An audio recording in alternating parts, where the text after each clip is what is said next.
Hi ಎಲ್ಲ ವಿದ್ಯಾರ್ಥಿಗಳಿಗೆ simple ಟ್ರಿಕ್ಸಸ್ಗೆ YouTube ಚಾನಲ್ಗೆ ಸ್ವಾಗತ. ಬನ್ನಿ, NMMS ಪರೀಕ್ಷೆಗೆ ಸಂಬಂಧಪಟ್ಟಂತ ಸಾಕಷ್ಟು ಪ್ರಶ್ನೆ ಪತ್ರಿಕೆಗಳನ್ನು ಏನ್ ಮಾಡಿದಿನಪ್ಪ ಅಂದ್ರೆ ಡಿಸ್ಕಸ್ ಮಾಡಿದೀನಿ. ಇದು 2023-24ರಲ್ಲಿ ಕೇಳಿದಂತ, ಅದರಲ್ಲಿ ಓನ್ಲಿ ಬಯಾಲಜಿ ಪ್ರಶ್ನೆಗಳು. ಆಲ್ರೆಡಿ ಸಾಕಷ್ಟು ಪ್ರಶ್ನೆಗಳನ್ನ ಏನ್ ಮಾಡಿದಿನಪ್ಪ ಅಂದ್ರೆ ಸಾಕಷ್ಟು ಬಿಡಿಸಿ ಹಾಕಿದೀನಿ. ಎಲ್ಲವೂ ನೋಡ್ಕೊಡ್ರಿ. ಎಸ್ಪೆಷಲಿ ಮೆಂಟಲ್ ಅಬಿಲಿಟಿಯನ್ನ ಜಾಸ್ತಿನ ನಾನು ಮಾಡಿರ್ತಿರ್ತೀನಿ, ನೋಡ್ಕೊಡ್ರಿ. ಹಾಗಾದ್ರೆ ಇಲ್ಲಿ ಪ್ರಶ್ನೆ ಯಾವ ತರ ಇದಪ್ಪ ಅಂತೇಳಿ ನಾವು ನೋಡ್ಕೊತ ಬಂದಾಗ, ಫಸ್ಟ್ ಪ್ರಶ್ನೆ ಈ ತರ ಇದೆ. ಯಾರಾದ್ರೂ ಫಸ್ಟ್ ಟೈಮ್ ಚಾನಲ್ ನೋಡ್ತಿರಪ್ಪ ಅಂದ್ರೆ ದಯವಿಟ್ಟು ಚಾನಲ್ ನ ಸಬ್ಸ್ಕ್ರೈಬ್ ಮಾಡ್ಕೊಂಡು ವಿಡಿಯೋನ ಎಂತ ನೋಡ್ಕೊತ ಬರ್ರಿ. ಸತ್ತ ಮತ್ತು ಕೊಳೆಯುತ್ತಿರುವಂತಹ ವಸ್ತುಗಳಿಂದ ಜೀವಿಗಳು ಪೋಷಕಗಳನ್ನ ಪಡೆದುಕೊಳ್ಳುವಂತ ಪೋಷಣಾ ವಿಧಾನವನ್ನ ನಾವು ಏನೆಂದು ಕರಿತೀವಿ ಅಂತ ಕ್ವಶನ್ಸ್ ಇದೆ. ಸ್ವಪೋಷಣೆ, ಪರಪೋಷಣೆ, ಕೊಳೆತಿನಿ ಪೋಷಣೆ, ಪರಾವಲಂಬಿ. ನೋಡಿ, ಸತ್ತ ಮತ್ತು ಕೊಳೆಯುತ್ತಿರುವ ವಸ್ತುಗಳಿಂದ ಜೀವಿಗಳು ಪೋಷಕಗಳನ್ನು ಪಡಿಸಿದಪ್ಪ ಅಂದ್ರೆ ಅವನ್ನ ನಾವು ಸಾಪ್ರೋಟ್ರೋಪ್ಸ್ ಅಂದ್ರೆ ಕೊಳೆತಿನಿಗಳು ಅಂತ ಹೇಳಿ ಕರಿತೀವಿ. ಹೀಗಾಗಿ ಆಪ್ಷನ್ ಸಿ ಏನಾಗ್ತದಪ್ಪ ಅಂದ್ರೆ ಇದಕ್ಕ ಸರಿ ಉತ್ತರ ಆಗ್ತದ. ನೆಕ್ಸ್ಟ್ ಪ್ರಶ್ನೆ ಏನ್ ಕೇಳ್ತಾನಪ್ಪ ಅಂದ್ರೆ, ಈ ಕೆಳಗಿನ ಹೇಳಿಕೆಗಳನ್ನು ಓದಿ ಮತ್ತು ಸರಿಯಾದ ಆಯ್ಕೆಯನ್ನು ಸೂಚಿಸಿರಿ ಅಂತ ಕ್ವಶನ್ಸ್ ನ ಕೊಟ್ಟಾರ. ಹೇಳಿಕೆ 1, ಮಾನವನ ಜೀರ್ಣಾಂಗ ವ್ಯೂಹದಲ್ಲಿ ಹುಲ್ಲು ಜೀರ್ಣವಾಗುವುದಿಲ್ಲ ಅಂತ ಕ್ವಶನ್ಸ್ ನ ಕೊಟ್ಟಿದ್ದಾನೆ. ಕಾರಣ, ಹುಲ್ಲು ಸೆಲ್ಯುಲೋಸ್ ಹೊಂದಿದೆ ಮತ್ತು ಅದನ್ನ ಜೀರ್ಣಿಸುವ ಬ್ಯಾಕ್ಟೀರಿಯಾ ಮಾನವನ ಜೀರ್ಣಾಂಗ ವ್ಯೂಹದಲ್ಲಿ ಕಂಡು ಬರುವುದಿಲ್ಲ. ಹಾಗಾದ್ರೆ ಈ ಪ್ರಶ್ನೆಗೆ ಸರಿ ಉತ್ತರ ಏನಪ್ಪಾ ಅಂದ್ರೆ, ಮಾನವನ ಜೀರ್ಣಾಂಗ ವ್ಯೂಹದಲ್ಲಿ ಹುಲ್ಲು ಜೀರ್ಣವಾಗುವುದಿಲ್ಲ. ಕಾರಣ ಏನಪ್ಪಾ ಅಂದ್ರೆ, ಹುಲ್ಲಿನಲ್ಲಿ ಒಂದು ಏನಪ್ಪಾ ಅಂದ್ರೆ ಸೆಲ್ಯುಲೋಸ್ ಅಂತೇಳಿ ಒಂದು ಕಂಟೆಂಟ್ ಕಂಡು ಬರ್ತದೆ. ಅದು ಹೀಗಾಗಿ ಸೆಲ್ಯುಲೋಸ್ ಅನ್ನ ಜೀರ್ಣಿಸುವಂತ ಬ್ಯಾಕ್ಟೀರಿಯಾ ನಮ್ಮ ದೇಹದಲ್ಲಿ ಏನಿಲ್ಲಪ್ಪ ಅಂದ್ರೆ ಇಲ್ಲ. ಹೀಗಾಗಿ ಎ ಮತ್ತು ಆರ್ ಏನದಪ್ಪ ಅಂದ್ರೆ ಎರಡು ಏನಾಗ್ತವಪ್ಪ ಅಂದ್ರೆ ಇದ್ರಾಗ ಸರಿ ಇದಾವೆ. ಹೀಗಾಗಿ ಆಪ್ಷನ್ಸ್ ಬಿ ನ ಇದಕ್ಕೆ ನೀವು ರೈಟ್ ಆನ್ಸರ್ ನ ಹಾಕಿ ಬರ್ಬೇಕಾಗ್ತದ. ಓಕೆ, ಇನ್ನ ನೆಕ್ಸ್ಟ್ ಪ್ರಶ್ನೆ ಏನಿದೆಯಪ್ಪ ಅಂತೇಳಿ ನೋಡ್ಕೊತ ಬಂದಾಗ, ಕೆಳಗಿನವುಗಳಲ್ಲಿ ಮಣ್ಣು ಮತ್ತು ಅದರಲ್ಲಿ ಬೆಳೆಸಲು ಯೋಗ್ಯವಾದ ಬೆಳೆಗಳನ್ನು ಹೊಂದಿರುವ ಸರಿಯಾದ ಜೋಡಿ ಯಾವುದು ಅಂತ ಕ್ವಶನ್ಸ್ ನ ಕೊಟ್ಟಾನೆ. ಹಾಗಾದ್ರೆ ಯಾವುದು ಸರಿಯಾಗಿ ಹೊಂದಾಣಿಕೆ ಆಗಿದೆ ಅಂತ ನೋಡಿದಾಗ, ಕಳಿಮಣ್ಣು ಅವರೆಕಾಳು ಅಂತ ಕೊಟ್ಟಿದ್ದಾನೆ, ಜೇಡಿ ಮಣ್ಣು ಹತ್ತಿ ಅಂತ ಕೊಟ್ಟಿದ್ದಾನೆ, ಮರಳು ಮಿಶ್ರಿತ ಕಳಿಮಣ್ಣು ಗೋಧಿ, ಮರಳು ಮಣ್ಣು ಹುರುಳಿ. ನೋಡ್ರಿ, ಮರಳು ಮಣ್ಣು ಅಂತ ತಕ್ಷಣನೇ ಇದು ನಮ್ಗೆ ಜಾಸ್ತಿ ಎಲ್ಲಿ ಕಂಡು ಬರ್ತದಪ್ಪ ಅಂದ್ರೆ ಇಲ್ಲಿ ಹುರುಳಿ ಅಂತ ಬೆಳೀತಾರೆ ಅಂತ ಕೊಟ್ಟಿದ್ದಾರೆ. ಈ ಮರಳು ಮಣ್ಣಿನಲ್ಲಿ ಬೆಳೆಯಕ್ಕೂ ಬೆಳೆಗಳನ್ನ ಸಾಧ್ಯ ಇಲ್ಲ ಸ್ವಲ್ಪ. ಹೀಗಾಗಿ ಇಲ್ಲೆಲ್ಲ ಬರೇ ಕುರ್ಚಲು ಸಸ್ಯವರ್ಗ, ಖಜೂರಿ, ಈ ಥರಪ್ಪ ಅಂದರೆ ಪಾಪಸ್ಕಳಿ ಈ ಥರ ಬೆಳಿತಾವೆ ಪರ್ವತ ಮಣ್ಣಿನಲ್ಲಿ ಅಥವಾ ಮರಳು ಮಣ್ಣಲ್ಲಿ. ಸಾರಿ, ಎಲ್ಲಿಪ್ಪ ಮರುಭೂಮಿ ಮಣ್ಣಲ್ಲಿ. ಮರಳು ಅಂದ್ರೆ ಮರುಭೂಮಿ. ಇನ್ನು ಮರಳು ಮಿಶ್ರಿತ ಕಳಿ ಮಣ್ಣು ಅಂತ ಕೊಟ್ಟಾನ.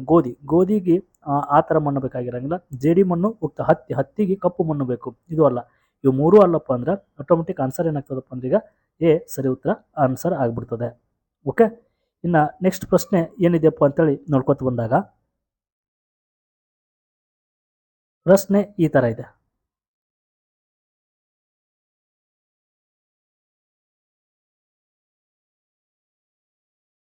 ಪ್ರಶ್ನೆ ಯಾವ ತರ ಇದೆಯಪ್ಪ ಅಂತೇಳಿ ಇಲ್ಲಿ ನೋಡ್ಕೊತ ಬರ್ರಿ.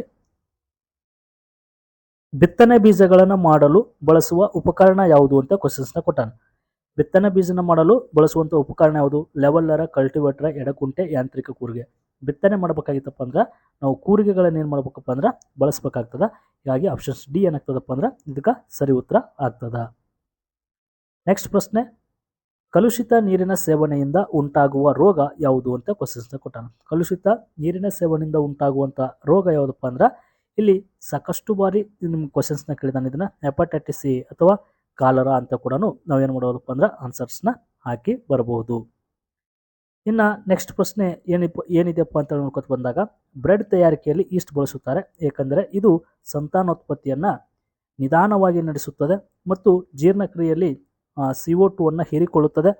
ನೆಕ್ಸ್ಟ್ ವೇಗವಾಗಿ ನಡೆಸುತ್ತದೆ ಮತ್ತು ಉಸಿರಾಟದ ಸಮಯದಲ್ಲಿ CO2 ಅನ್ನು ಉತ್ಪಾದಿಸುತ್ತದೆ.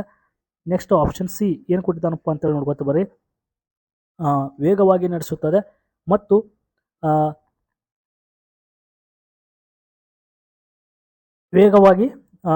ಮತ್ತು ಅದೇ ಸಮಯದಲ್ಲಿ CO2 ಅನ್ನು ಹೀರಿಕೊಳ್ಳುತ್ತದೆ ಅಂತ ಕ್ವಶನ್ಸ್ ನ ಕೊಟ್ಟಿದ್ದಾನೆ.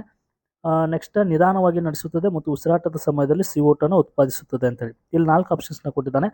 ಇದ್ರಾಗ ಸರಿಯಾದ ಉತ್ತರ ಯಾವುದು ಅಂತೇಳಿ ನೋಡ್ಕೊತ ಬಂದಾಗ ಆಪ್ಷನ್ಸ್ ಬಿ ಏನ್ ಮಾಡಬೇಕಪ್ಪ ಅಂದ್ರೆ ನೀವು ಸರಿ ಉತ್ತರವನ್ನು ಹಾಕಬೇಕಾಗ್ತದೆ. ವೇಗವಾಗಿ ನಡೆಸುತ್ತದೆ ಮತ್ತು ಉಸಿರಾಟದ ಸಮಯದಲ್ಲಿ ಕಾರ್ಬನ್ ಡೈಆಕ್ಸೈಡ್ ಅನ್ನು ಉತ್ಪಾದಿಸುತ್ತದೆ ಅಂತೇಳಿ. ನೆಕ್ಸ್ಟ್ ಪ್ರಶ್ನೆ, ಪಾಶ್ಚರೀಕರಿಸಿದ ಹಾಲನ್ನು ಕುದಿಸದೆ ಸೇವಿಸಬಹುದು ಏಕೆಂದರೆ ಇದು ಏನು ಅಂತ ಕ್ವಶನ್ಸ್ ನ ಕೊಟ್ಟಾನ. ಹಾಗಾದ್ರೆ ಇದನ್ನ ನಾವು ಏನಂತ ಕರಿತೀವಪ್ಪ ಅಂತ ನೋಡ್ಕೊತ ಬಂದಾಗ, ಹಾನಿಕಾರಕ ಸೂಕ್ಷ್ಮ ಜೀವಿಗಳಿಂದ ಮುಕ್ತವಾಗಿದೆ, ಕೊಬ್ಬಿನಾಂಶದಿಂದ ಮುಕ್ತವಾಗಿದೆ, ನೆಕ್ಸ್ಟ್ ಉಪಯುಕ್ತ ಬ್ಯಾಕ್ಟೀರಿಯಾಗಳಿಂದ ಸಮೃದ್ಧವಾಗಿದೆ. ಹಾನಿಕಾರಕ ಸೂಕ್ಷ್ಮ ಜೀವಿಗಳಿಂದ ಇದು ಮುಕ್ತವಾಗಿರುವುದರಿಂದ ನಾವು ಇದನ್ನ ಏನ್ ಮಾಡ್ಬೋದಪ್ಪ ಅಂದ್ರೆ ಸೇವಿಸಬಹುದು. ಹೀಗಾಗಿ ಆಪ್ಷನ್ ಸಿ ಇದಕ್ಕೆ ಸರಿ ಉತ್ತರ ಆಗ್ತದ. ಚಿತ್ರಪಟವೊಂದನ್ನು ವೀಕ್ಷಿಸಿದ ನಂತರ ವಿದ್ಯಾರ್ಥಿಯು ಅದನ್ನು ಸಸ್ಯ ಜೀವಕೋಶವೆಂದು ಗುರುತಿಸುತ್ತಾನೆ, ಏಕೆಂದರೆ ಅಂತ ಕ್ವಶನ್ಸ್ನ ಕೊಟ್ಟಿದ್ದಾರೆ ಇಲ್ಲಿ. ದೊಡ್ಡ ರಸದಾನಿ ಮತ್ತು ಬಣ್ಣ ಬಣ್ಣದ ಅನೇಕ ಸಣ್ಣ ರಚನೆಗಳಿವೆ. ಸಣ್ಣ ರಸದಾನಿಗಳು ಮತ್ತು ಕೋಶಭಿತ್ತಿ ಇದೆ. ಕೋಶಭಿತ್ತಿ ಹೊಂದಿಲ್ಲ ಮತ್ತು ದೊಡ್ಡ ರಸದಾನಿಗಳಿವೆ. ನ್ಯೂಕ್ಲಿಯಸ್ ಹೊಂದಿದೆ ಮತ್ತು ಕೋಶಭಿತ್ತಿ ಇಲ್ಲ. ಇಲ್ಲಿ ಅವ ಗುರ್ಸಾಕ ಇದು ಕಾರಣ ಏನಪ್ಪ ಅಂದ್ರೆ ದೊಡ್ಡ ರಸದಾನಿ ಮತ್ತು ಬಣ್ಣ ಬಣ್ಣದ ಅನೇಕ ಸಣ್ಣ ರಚನೆಗಳಿವೆ. ಆಪ್ಷನ್ಸ್ ಎ ಇದಕ್ಕೆ ಸರಿ ಉತ್ತರವನ್ನು ಹಾಕಿ ಬರ್ಬೇಕಾಗ್ತದ.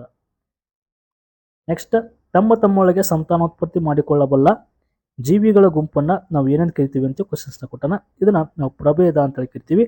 ಆಪ್ಷನ್ಸ್ ಬಿ ಸರಿ ಉತ್ತರ ಹಾಕಿ ಬರ್ಬೇಕಾಗ್ತದ. ನೆಕ್ಸ್ಟ್ ಪ್ರಶ್ನೆ, ಅಪಾಯದ ಅಂಚಿನಲ್ಲಿರುವಂತಹ ಕೆಲವು ಪ್ರಾಣಿಗಳ ಬದುಕುಳಿಯುವಿಕೆಯು ಕಷ್ಟಕರವಾಗಿ ಪರಿಣಮಿಸಿದೆ. ಇದಕ್ಕೆ ಕಾರಣವೆಂದರೆ ಅವುಗಳು ನೈಸರ್ಗಿಕ ಆವಾಸದಲ್ಲಿ ಅಂತ ಕ್ವಶನ್ಸ್ನ ಕೊಟ್ಟು ಆಪ್ಷನ್ಸ್ನ ಕೊಟ್ಟಿದ್ದಾನೆ. ಹೊಸ ಪ್ರಭೇದಗಳ ಪ್ರವೇಶವಾಗಿದೆ, ಸ್ಥಳೀಯ ಪ್ರಭೇದಗಳ ಹೆಚ್ಚಳವಾಗಿದೆ, ಆಹಾರ ಲಭ್ಯವಿದೆ, ಮರು ಅರಣ್ಯೀಕರಣ ಕಂಡು ಬರ್ತಾ ಇದೆ. ಇದಕ್ಕೆ ಸರಿಯಾದ ಉತ್ತರ ಯಾವುದು ಅಂತ ನೋಡ್ಕೊತ ಬಂದಾಗ ಹೊಸ ಪ್ರಭೇದಗಳ ಪ್ರವೇಶವಾಗಿದೆ.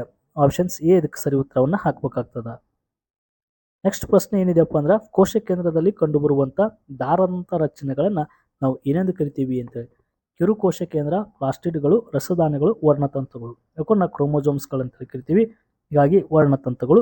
ಆಪ್ಷನ್ಸ್ ಡಿ ಇದಕ್ಕೆ ಸರಿ ಉತ್ತರ ಆಗ್ತದ. ಓಕೆ, ಇನ್ನು ನೆಕ್ಸ್ಟ್ ಪ್ರಶ್ನೆ ಏನಿದೆಯಪ್ಪ ಅಂತ ನೋಡ್ಕೊತ ಬಂದಾಗ ಕಾಫಿ ತೋಟವನ್ನು ಭೇಟಿ ಮಾಡಿದ ನಂತರ ಕೃಷಿ ವಿಜ್ಞಾನಿಯು ರೈತನಿಗೆ ತುಂತುರು ವಿಧಾನವನ್ನು ಅಳವಡಿಸಿಕೊಳ್ಳಲು ಸೂಚಿಸುತ್ತಾನೆ, ಏಕೆಂದರೆ ಆ ತೋಟದಲ್ಲಿರುವುದು ಏನು ಅಂತೇಳಿ ಇಲ್ಲಿ ಕ್ವಶನ್ಸ್ನ ಕೊಟ್ಟಾನ. ಅಸಮವಾದ ಭೂಮಿ ಮತ್ತು ಸಾಕಷ್ಟು ನೀರಿನ ಲಭ್ಯತೆ ಇಲ್ಲ. ಸಮತಟ್ಟಾದ ಭೂಮಿ ಮತ್ತು ಹೆಚ್ಚು ಪೋಷಕಾಂಶ ಹೊಂದಿದೆ. ಇಳಿಜಾರಾದ ಭೂಮಿ ಮತ್ತು ಹೆಚ್ಚು ಅಂತರ್ಜಲ ಹೊಂದಿದೆ. ತೇವಾಂಶಭರಿತ ಭೂಮಿ ಮತ್ತು ಸಾಕಷ್ಟು ಪೋಷಕಾಂಶ. ಇಲ್ಲಿ ರೈತನಿಗೆ ತುಂತುರು ನೀರು ವಿಧಾನವನ್ನು ಸೂಚಿಸ್ತಾನಪ್ಪ ಅಂದ್ರೆ ಕಾರಣ ಏನಿರಬೇಕು, ಆತನ ಹೊಲದಾಗ ನೀರು ಕಡಿಮೆ ಇರಬೇಕು ಮೊದಲು, ಮತ್ತು ಭೂಮಿ ಏನಿರಂಗಿಲ್ಲ, ಸಮ ಇರಂಗಿಲ್ಲ, ಅಸಮವಾದಂಥ ಭೂಮಿ ಇರ್ತದೆ. ಸಾಕಷ್ಟು ನೀರಿನ ಲಭ್ಯತೆ ಇರುವುದರಿಂದ ಅವರಿಗೆ ತುಂತುರು ನೀರಾವರಿ ಅಥವಾ ಹನಿ ನೀರಾವರಿ ಪದ್ಧತಿಗಳನ್ನು ಸೂಚನೆಗಳನ್ನು ಮಾಡ್ತಿರ್ತಾರೆ. ಈ ಥರ ನಿಮಗೆ ಬಯಾಲಜಿಗೆ ಸಂಬಂಧಿಸಿದಂಥ ಜೀವಶಾಸ್ತ್ರಕ್ಕೆ ಸಂಬಂಧಿಸಿದಂಥ ಪ್ರಶ್ನೆಗಳನ್ನು ಕೇಳಿರ್ತಿರ್ತಾರೆ. ಇದೇ ರೀತಿಯಾಗಿ ಭೌತಶಾಸ್ತ್ರ, ನೆಕ್ಸ್ಟ್ ನಿಮ್ಗೆ ರಸಾಯನಶಾಸ್ತ್ರ, ಜೀವಶಾಸ್ತ್ರ, ವಿಜ್ಞಾನ ಮತ್ತು ಸಮಾಜ ವಿಜ್ಞಾನ, ಮೆಂಟಲ್ ಅಬಿಲಿಟಿ ಎಲ್ಲ ಥರ ಕ್ಲಾಸಸ್ಗಳನ್ನ ಅಪ್ಲೋಡ್ ಆಗಿದ್ದಾವೆ. ಎಲ್ಲವೂ ನೋಡ್ಕೊಡ್ರಿ. ಕೊನೆ ಹಂತ ತಯಾರಿಗಳಿಗೆ ಇವು ಹೆಲ್ಪ್ ಆಗ್ತವೆ. ಚಾನಲ್ನ ಸಬ್ಸ್ಕ್ರೈಬ್ ಮಾಡ್ಕೊಡ್ರಿ. ನಾಳಿನ ಕೀ ಆನ್ಸರ್ಸ್ಗಳಿಗೆ ವೇಟ್ ಮಾಡಿರಿ. ಧನ್ಯವಾದಗಳು ರೀ.